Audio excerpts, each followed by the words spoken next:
Thank you so much for your time, Parmy, because when we talk about alternative access, we talk about the ways women look online for access, for alternative access. We talk about their privacy. What are some of the biggest things at risk here?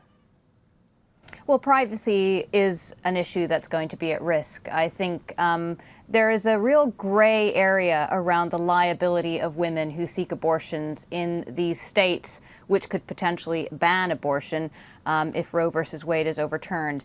And I think there's a real question over the vulnerability of the data of women who, for example, go on to Google to search where they could get abortion medication, what clinic they could potentially drive to if they need to go out of state.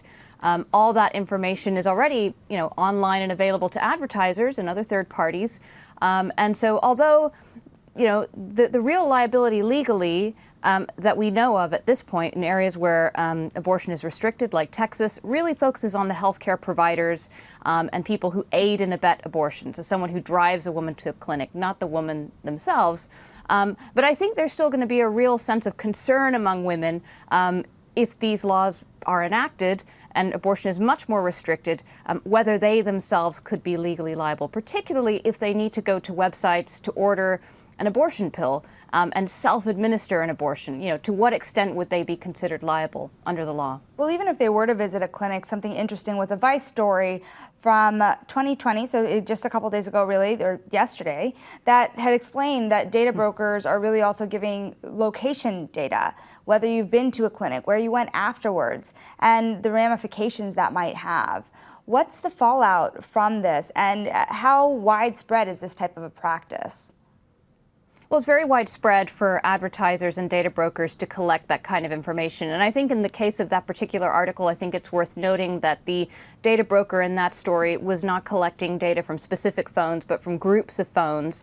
But even so, it is possible with the right amount of data, if you take the right steps to identify someone through location data, if you find out where they've come from, where they've been, and where they're going, you can potentially identify them. So all that kind of information is potentially can put people at risk, whether it's the women themselves or someone who's taking them to a clinic or somebody who's perhaps advising them to go to a particular website to order abortion medication.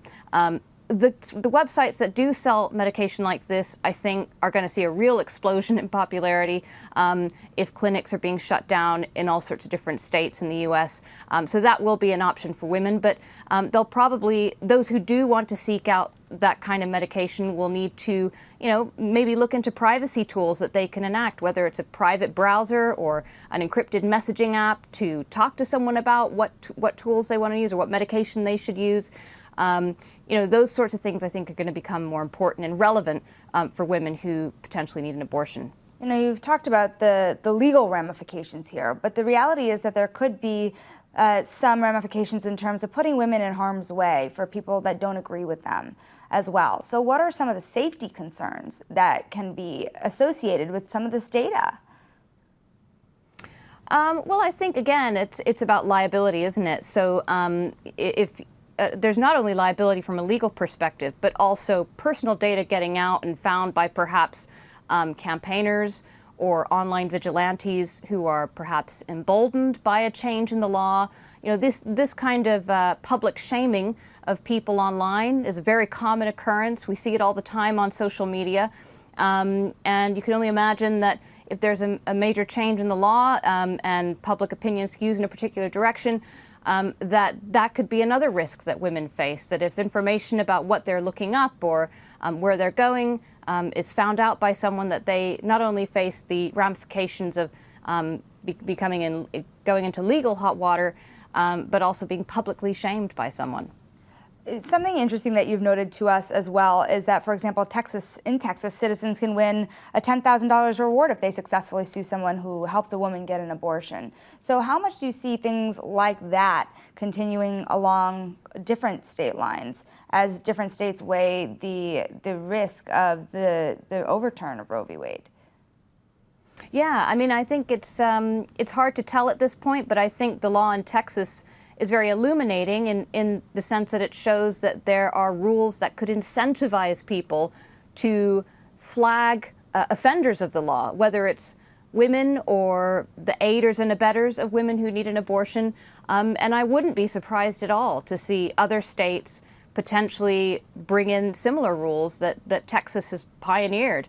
I think at this point, though, it's just a gray zone for women, and it is literally a patchwork of potential laws that could come out. But all in all, it will create a real sense of unease, I think, for women who need an abortion or who are just even looking into getting an abortion, want to go onto Google or onto Facebook or Twitter and want to search what kind of methods they could use or just for advice or information. I think that's going to cause a real sense of concern about, what could potentially be made public and found out.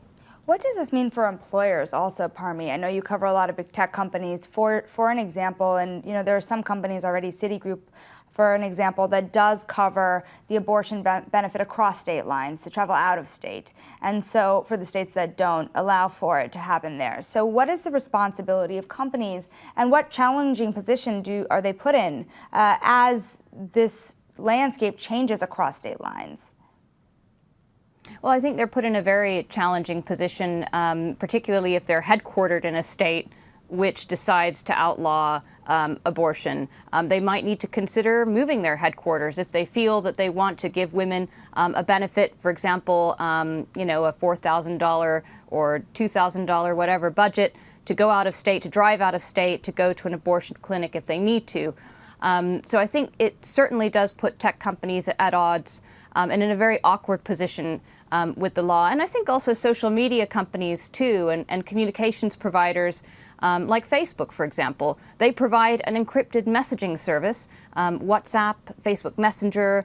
The messages that you send on those apps are encrypted. And if people are using those apps to help arrange abortions for other women, there's a real question of whether would they need to respond to a court order at any point to help police or government officials or authorities try to get information on people who are involved in that kind of procedure. Well, for women who are seeking alternative access, and you're a tech company or a website that is selling or advertising anything along these lines, does that get the company in trouble by any means in the states where it's not allowed?